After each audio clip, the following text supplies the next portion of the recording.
आप देख रहे हैं STS न्यूज। नमस्कार, आप सभी का स्वागत है STS न्यूज में। मैं हूं मनीषा चंद्राकर।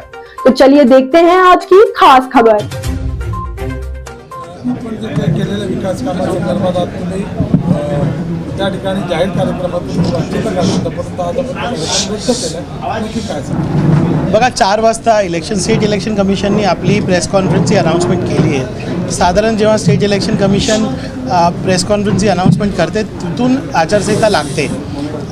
15-16 2 दिवसात एक 20 कोटीचे कामाची आमची उद्घाटने होती। तर आपण आज आपल्या माध्यमातून लोकांपर्यंत हे उद्घाटनाची सूचना पोचवत आहोत आणि काम सुरू करत आहेत, कारण आता वेळ नाही आहे, आपण पब्लिक उद्घाटन करू शकत नाही। त्या उद्देशातून ही प्रेस कॉन्फरन्स बोलवली होती। भिवंडीचा विकास हे चर्चित आहे महाराष्ट्रामध्ये, ज्याप्रमाणे रोड, रस्ते, शाळा, हेल्थ फॅसिलिटी हे सर्व झालेलं आहे, लोकांपर्यंत ते पोचलेलं आहे। आणि मला असं वाटतं आहे की ही विकासची चालना जे पुढेच जाईल आणि लोकल बॉडी इलेक्शन म्हणजे आता जे महानगरपालिकाचे इलेक्शन्स आहेत त्याच्यामध्ये समाजवादी पार्टीला मोठा यश मिळेल असं मला वाटतं।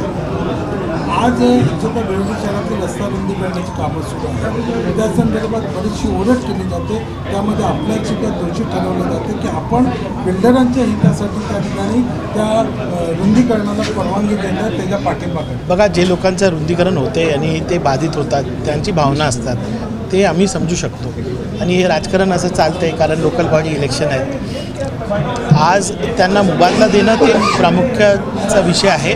आपला फोकस मुबादल्यावर आहे। विकास लोकांना पाहिजे।